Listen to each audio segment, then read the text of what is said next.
People like her don't belong here, and I'll make sure she remembers that.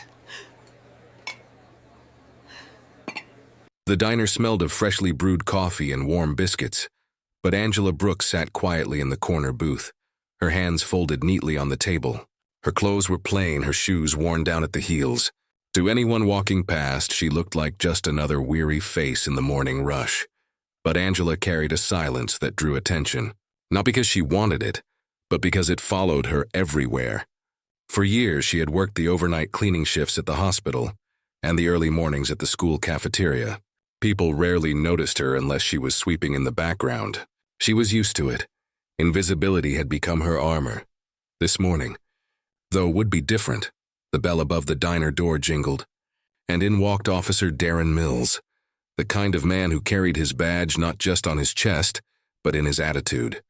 He walked tall, loud, and entitled, his presence immediately shifting the energy in the room. With a cup of steaming coffee in his hand, he spotted Angela sitting alone, staring out the window.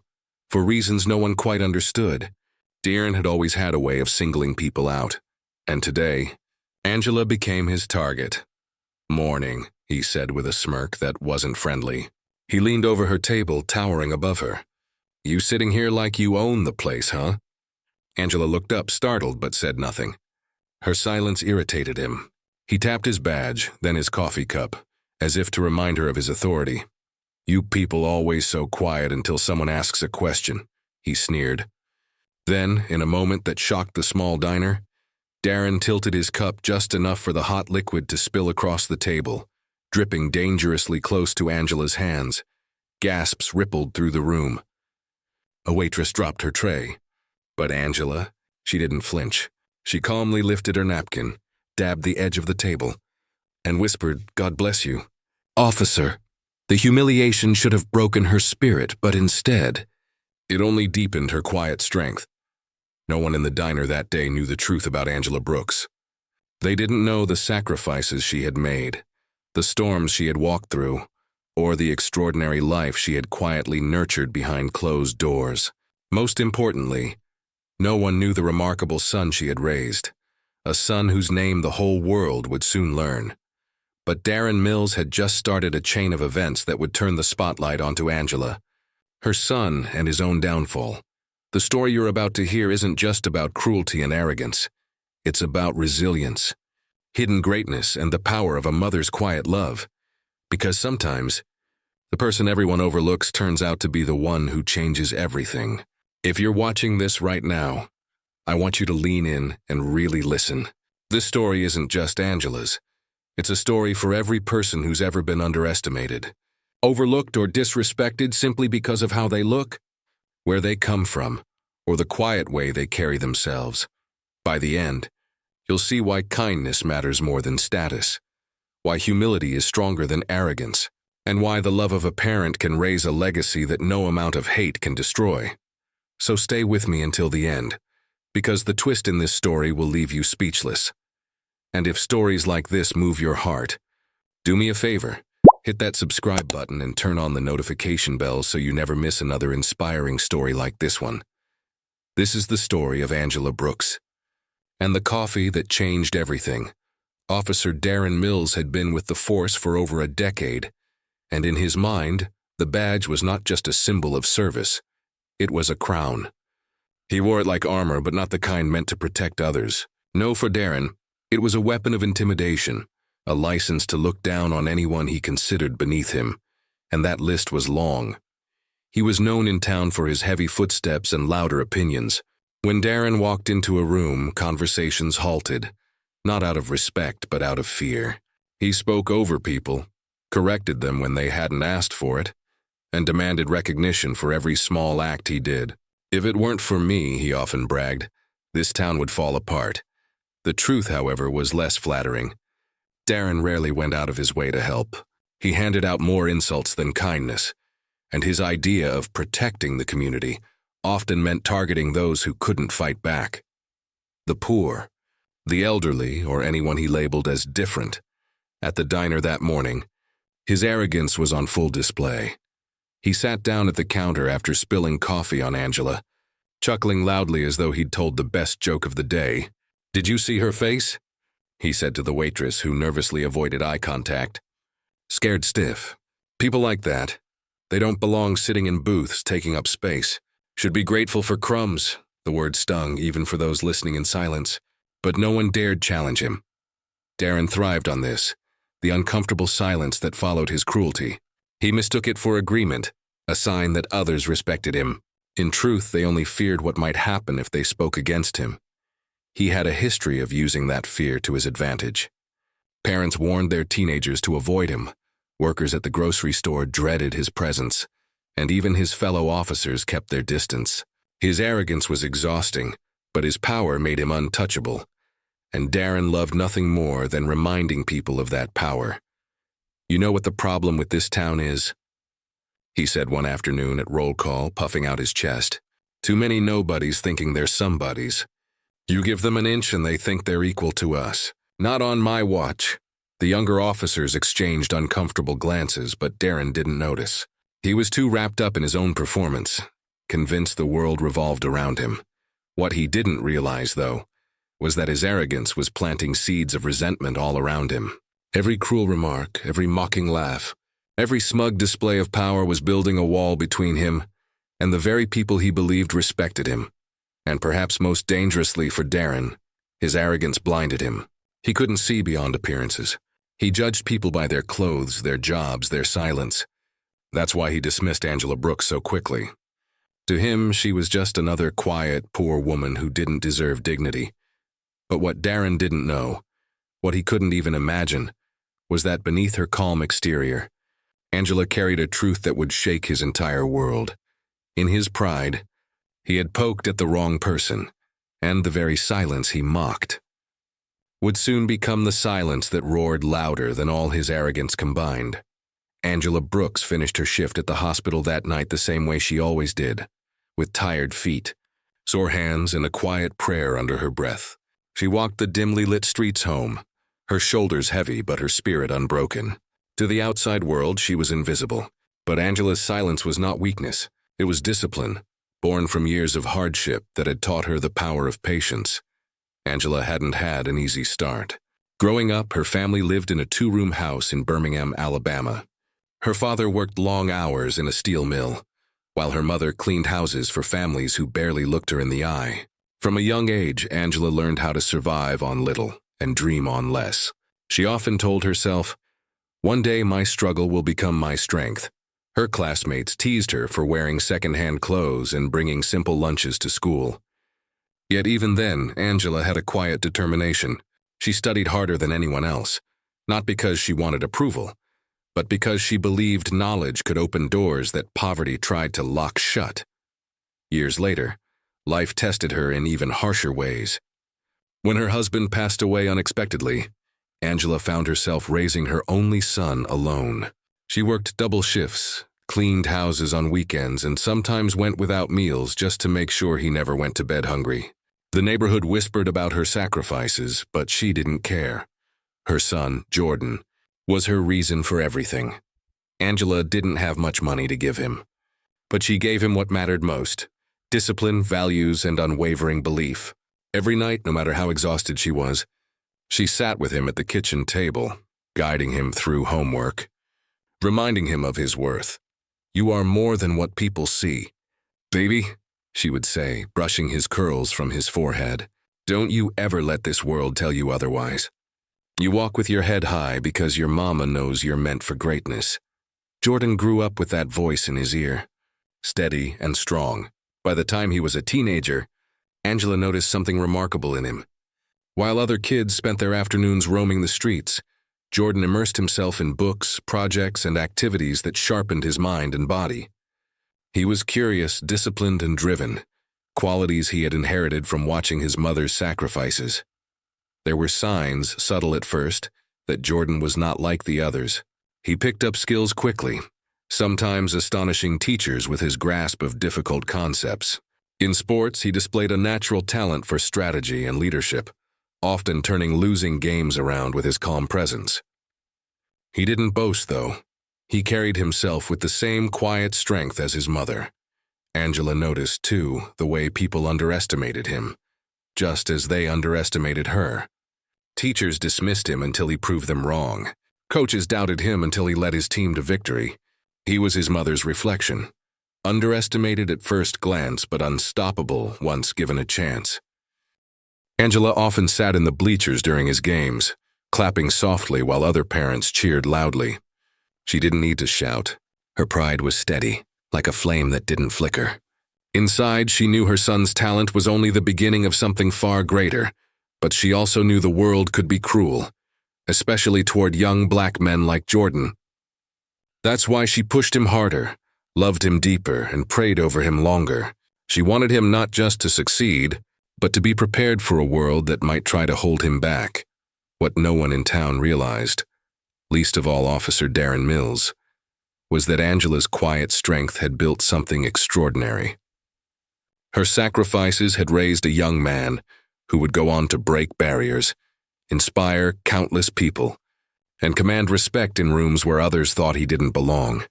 And Angela herself, though silent and humble, carried a wisdom and endurance that few could rival. There were hints of it everywhere, the way she never wavered under insults, the way she treated cruelty with grace, the way she poured her love into her son like it was fuel for the future. The coffee spilled on her at the diner. It hadn't shaken her because she had endured far worse. That single act of humiliation was nothing compared to the storms she had already survived. Angela knew something that Darren Mills could never understand. Silence is not surrender. Sometimes silence is strength. Sometimes silence is the sound of seeds growing roots, preparing to bloom. And Angela's life was proof of that truth. She had raised her son in the shadows, nurtured greatness in obscurity, and prepared him for a moment when the world would finally see him for who he truly was. The day was coming when her sacrifices would no longer be invisible. The day was coming when Darren Mills, and everyone like him, would realize that the woman they dismissed had raised a legacy too powerful to ignore. The air inside the packed auditorium buzzed with energy.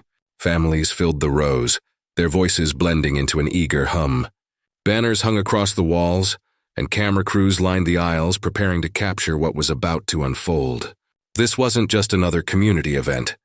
This was the citywide scholarship competition, where the brightest young minds and most talented youth would showcase their skills in front of local leaders, press, and even state officials. Angela Brooks sat quietly near the back, her worn purse clutched tightly in her lap. She had slipped into the auditorium unnoticed, as she often did. Most parents wore suits or dresses, their jewelry catching the stage lights. Angela wore the same faded blue dress she had owned for years. But while her clothes were simple, her heart was bursting with pride. Tonight was Jordan's night. On stage, contestants presented one after another. Speeches, performances, demonstrations. Some stumbled, some dazzled. Each performance was met with polite applause, but the anticipation lingered. Who would stand out? Then the announcer's voice rang out. Next, we welcome Jordan Brooks. Angela's breath caught. She sat straighter, her hands trembling slightly as she clutched the edge of her seat. Jordan stepped onto the stage with a calm confidence that seemed far beyond his 17 years. Dressed in a neatly pressed suit that had been borrowed from a kind neighbor, he carried no props, no flashy equipment, just himself. The spotlight found him, and for the first time, the entire room was forced to see him. Among the crowd, Officer Darren Mills sat in the VIP section near the front. He had been invited as part of the town's police representation. When he saw Jordan step onto the stage, recognition flickered across his face. He leaned toward another officer and muttered with a smirk, "Well, would you look at that?" The janitor's boy. This should be good for a laugh. The stage went silent as Jordan adjusted the microphone. His voice was steady, his posture upright. "Good evening," he began. "My name is Jordan Brooks. Tonight, I don't want to just perform for you. I want to show you something that has been my life's purpose. Something born from the lessons of a woman who taught me strength." Without ever raising her voice, Angela felt tears sting her. Jordan's presentation was unlike anything the judges expected. He had prepared a breathtaking combination of spoken word, personal storytelling, and lived demonstration of a project he had secretly been working on for months, an innovative program designed to provide tutoring and mentorship for underprivileged youth in the city. As he spoke, he painted vivid pictures of late nights spent at the kitchen table with his mother, of moments when they had nothing but faith to carry them through. He spoke of watching her sacrifice, of how her quiet dignity shaped the man he was becoming. "I am here today," Jordan declared, "not because I had more than others, but because I had a mother who gave me everything she could: wisdom, faith, and the belief that even in silence, greatness can be nurtured. My dream is to take what she gave me and give it to others, to prove that no child should be dismissed, no voice should be silenced, and no dream should be left in the dark." The audience leaned forward, captivated. Every word carried weight. Then came the demonstration. Jordan unveiled a digital platform he had built himself, a mentorship network connecting students with volunteer tutors and role models. The platform included resources for college prep, financial literacy, and mental health support. It wasn't just theory. It was a working system. And the kicker? He had already piloted it in his own school, with measurable success. The judges exchanged astonished looks. The audience erupted into applause. Angela pressed her hand over her mouth, tears spilling freely now. But Jordan wasn't finished. He closed with words that silenced the room into awe. "My mother taught me that respect is not given through uniforms, badges, or titles. True respect is earned by how you treat people, especially the ones the world overlooks. Tonight I dedicate this to her, because her silence was not weakness. Her silence was power, and because of her I stand here not as invisible, but as unstoppable." The crowd leapt to its feet. Applause thundered, echoing off the walls. Some stood on their chairs, cheering his name. Reporters rushed forward, scribbling notes. Cameras flashed. It was clear to everyone in the room that Jordan Brooks was not just another contestant. He was a force of change. But in the middle of the ovation sat Darren Mills, his face pale, his smirk long gone. He had dismissed Angela as nothing, mocked her son before the show, and now the entire room celebrated the very people he had looked down upon. He shifted uncomfortably in his seat, unable to hide the sting of realization. The nobody he mocked was the son of the woman he had humiliated. Angela, still in the back row, wiped her tears and whispered softly to herself, "I told you, baby. You were meant for greatness." For the first time, the quiet woman in the corner was no longer invisible. Her son's brilliance illuminated her sacrifices for the whole world to see. And Darren Mills. He had no idea the storm that was just beginning to unravel around him, because this was only the beginning of Jordan Brooks' story, and the unraveling of Darren's pride. The applause slowly died down, but the energy in the auditorium lingered like a charge in the air. The judges whispered among themselves, clearly impressed. Reporters had already begun tweeting about Jordan's speech, and local news cameras zoomed in on his determined face. But then one of the judges stood and cleared her throat. She was a respected university dean, known for her sharp eye and high standards. "Jordan Brooks," she said, her voice carrying across the hall. "What you've shared tonight is remarkable. I think it's time this audience knows something else about you." The crowd shifted in their seats, curious. Jordan looked at the judge with steady eyes, as though he already knew what was coming. The dean continued, "What many of you don't realize is that Jordan is not just here as a contestant. He has already been offered a full-ride scholarship to one of the most prestigious universities in the country. In fact, he has been selected for a National Leadership Fellowship that only a handful of students in the nation receive each year." The room erupted, gasps, cheers, murmurs of disbelief. Angela's hands flew to her mouth as tears streamed down her cheeks. Her son hadn't told her this part, but the revelation wasn't over. The dean gestured to a man in a suit sitting quietly near the judge's table. "And tonight joining us is a representative from Washington, D.C., Jordan. Would you like to share with everyone who you've also been working with?" Jordan took a deep breath, his eyes sweeping across the room. They landed on his mother first, giving her a reassuring smile. Then he looked at the audience. "For the past year," he said slowly, "I've been serving as a youth advisor for a federal program focused on education reform. My work is being used to shape policies that will affect students across the nation. And everything I do, every decision I make, is guided by the lessons my mother taught me at our kitchen table." The audience gasped again, louder this time.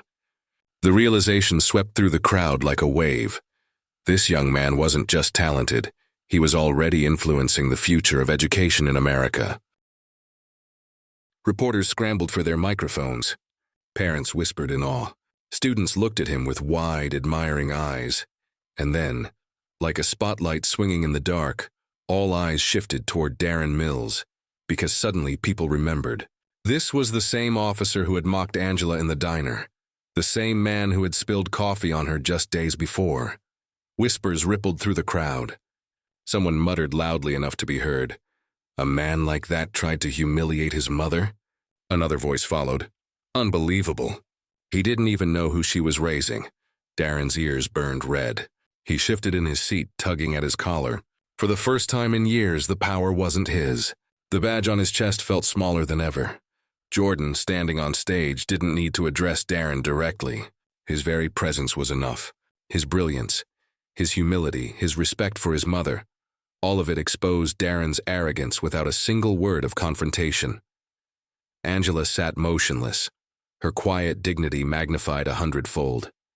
The woman who had been dismissed as invisible had just been revealed as the mother of a national leader in the making. The twist was undeniable.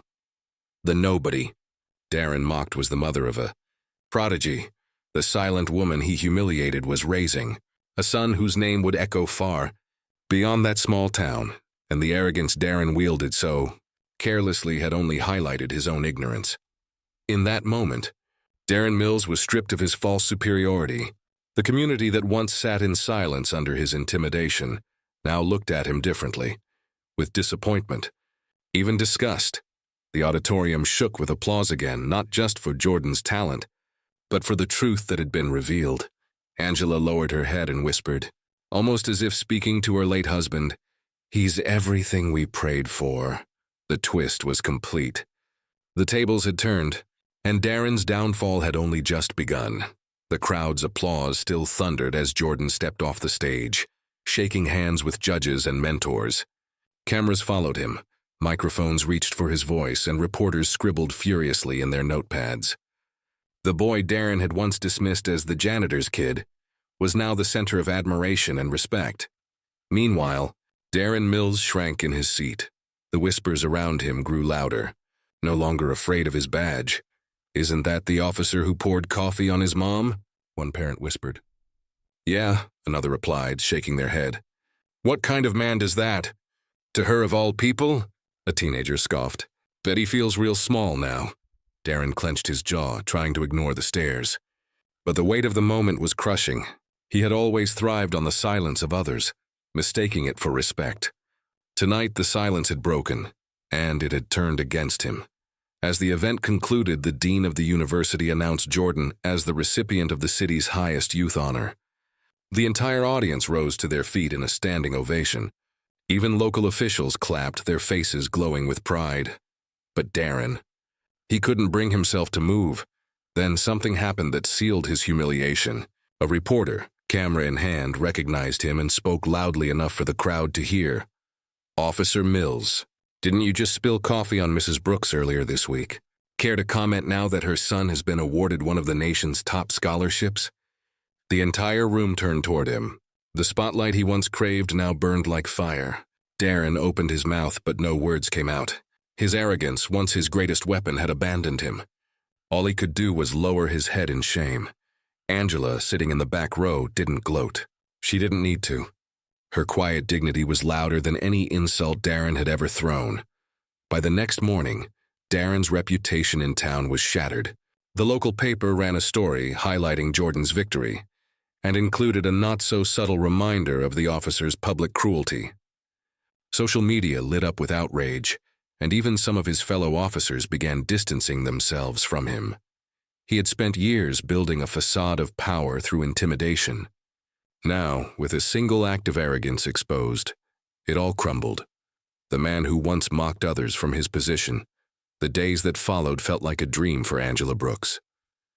For years she had walked the streets unseen, just another tired worker blending into the background. But now people stopped her in grocery aisles, in church pews, and even on her way home from the hospital night shift. "Mrs. Brooks," they said with genuine warmth, "You must be so proud." Others added, "Your son is going to change the world." Angela always smiled humbly and replied with the same words. "He already has. He changed mine the day he was born." Jordan's performance that night spread far beyond the walls of the auditorium. Clips of his speech went viral online, drawing millions of views. Headlines called him the voice of the next generation and the son who silenced prejudice. National news outlets requested interviews. Schools across the state asked him to speak to their students. And through it all, Jordan never forgot where it started, in the small kitchen where his mother sacrificed everything to raise him. He carried her lessons into every stage, every microphone, every handshake. "Behind everything I do," he told a news anchor during an interview, "is my mother's example. She taught me that greatness doesn't come from being the loudest in the room. It comes from being the most consistent in love, discipline, and integrity." Communities began to take notice. Inspired by Jordan's story, local leaders funded youth mentorship programs modeled after his platform. Churches opened tutoring centers. Volunteers signed up to guide teenagers who had once been overlooked. Even schools, where teachers had once dismissed students like Jordan, began reevaluating how they treated children from underprivileged backgrounds. The message was clear: potential hides everywhere, especially in the quiet corners where no one bothers to look. Angela's own life transformed too. For the first time, people looked at her not with pity, but with respect.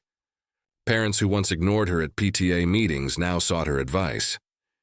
The hospital staff, who had barely acknowledged her presence in the halls, greeted her warmly each night. But Angela didn't let the attention change her. She still walked to work, still wore her simple clothes, still carried herself with the same quiet dignity. Her pride wasn't in recognition.